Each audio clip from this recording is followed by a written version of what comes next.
What's up, everybody? Hope everybody's doing really well. I want to talk to you guys really quickly about something that's been on my mind and my heart, especially something that is big in sports that I'm seeing more and more often, especially within college sports. Few things.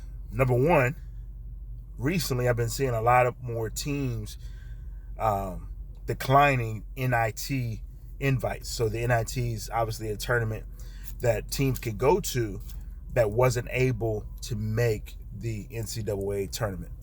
And so I'm thinking to myself, like, yo, really? You're declining that?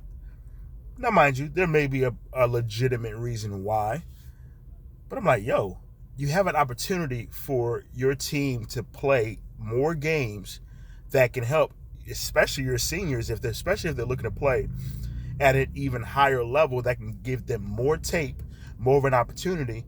That's one. Number two, you have seniors. If there are seniors, they have another time to be able to create more and more memories, especially if they're not able to play at the next level, and they're going to move forward into the workforce.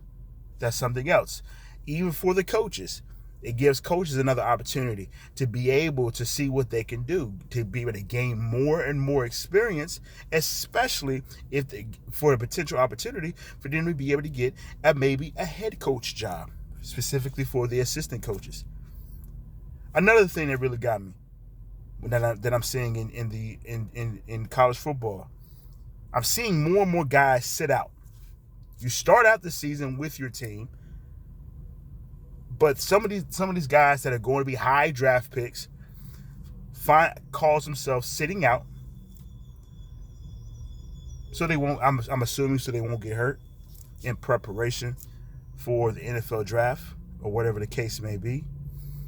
And I'm thinking to myself, yo, finish the season. You have an opportunity to be able to go to a bowl game. Finish the season out with your guys. Finish the season out. Finish it out. Create memories that you cannot bring back. And furthermore, you must finish what you start. It's not creating a good precedence when we're not finishing and we're allowing these guys to sit out. Because what is that saying to the other teammates? That's not showing that you have your teammates back. You start out with your team and you finish with your team. That's something else that gets to me. UGA, the prime example with Florida State. Should they have made the playoff? Maybe, right? They had a phenomenal season. Now, mind you, a lot of those players probably had to sit out for a reason. But over 20 players had to sit out for a particular reason. I get it. You were probably feeling some type of way. You were probably feeling some type of way because you didn't make the tournament. I mean, not tournament, but the playoff. Coming to find out, over 20 guys sit out before the bowl game against UGA. Come on, guys. Guys, you have an opportunity to finish the season. Finish the season strong. I get it. You're feeling some type of way. I get it. Because you knew and you thought that you should have made the playoff. I get it. But in life, things don't go our way at times. But finish the season out. Finish what you start. What is that teaching? Number one, what is that helping you to grow? How is that helping you grow from a character perspective? How is that going to help you to know what to do and how to respond when things don't go your way? And what does that say to your teammates? Is that selfless or selfish? We got to think about these things. Furthermore, another thing we should think about too, from a fan's perspective, there were probably many fans that flew out to wherever that bowl game was to watch you guys play. But I'm talking about the Florida State team. They probably flew out to watch you play, and a lot of these guys didn't play. What does that take to your fans? To whom much is given, much is required. To whom much is given, much is to be expected. You've been given the ability, you've been given the opportunity to be able to still go to a bowl game. We cannot respond in the way that we want just because we don't get what we want. All of these things, God allows certain things to happen because he wants to see how we respond. He wants to see our character. He wants to build character within us.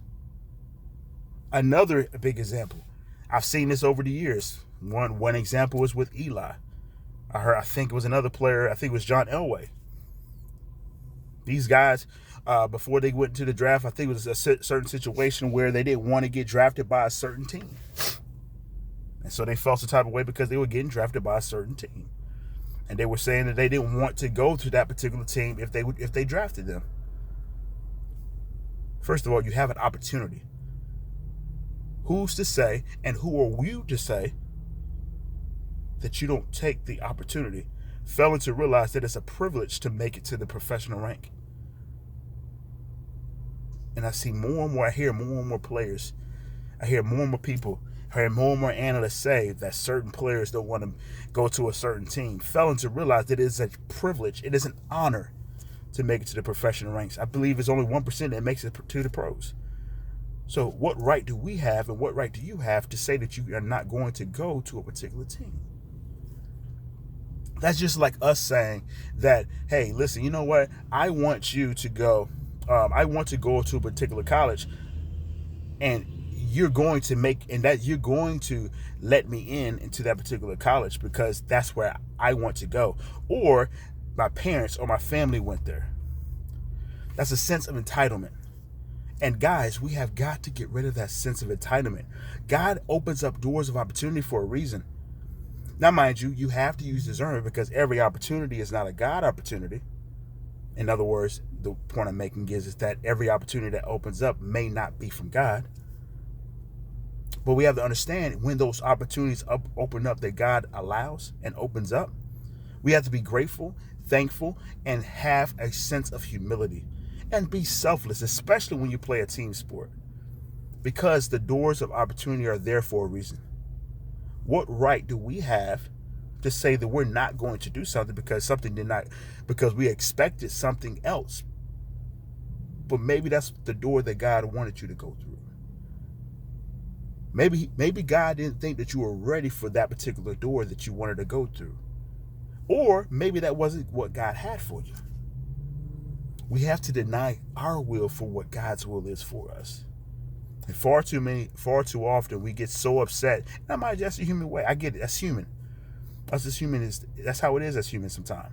But we have to get to a point where we grow in our spiritual maturity, where we understand, you know what, Lord, not my will, but your will be done. And if something happens, and if something occurs, and if you open up the door that I don't see fit, I know that you have my best interests at heart. And understanding that Romans 8:28 reminds me that all things work together for the good of them that love the Lord and are called according to his purpose. God loves us. He loves us. He has our best interests at heart.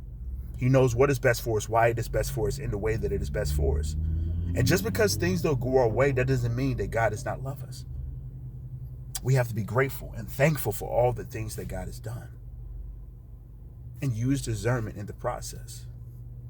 But we don't have a right to say what we're not going to do, especially if God opened up the door, because God can easily close up the door. He can easily give that to somebody else. So really, any type of draftees out there, or any athletes out there, or anybody who's looking for a particular job, or who's looking for a particular mate, or whatever the case may be, hey, listen, I get it. You have desires. We all have desires, right? But make sure that those desires align with God's will, because God's will is what is best. And remember, to whom much is given, much is required. God has given you that gift for a reason, to utilize that gift to honor and glorify him. We're not here to glorify ourselves. We are meant to glorify God. And remember, people are watching every move that we make. They're watching to see how we respond in every situation. And when things go well, and when things don't go well. How are we going to respond? How are we going to respond? How are we going to respond to the referees? How are we going to respond to our bosses? How are we going to respond to our coworkers and colleagues, even our enemies? How are we going to respond? I remember a verse. It was a verse in one of the songs that I was listening to, a rap song, Christian rap song. It said, one of the verses said, we may be the only Bible that people may ever see. Be the light of Christ. Be thankful for what God has done. Be content. Use humility. Be selfless. All right? Peace.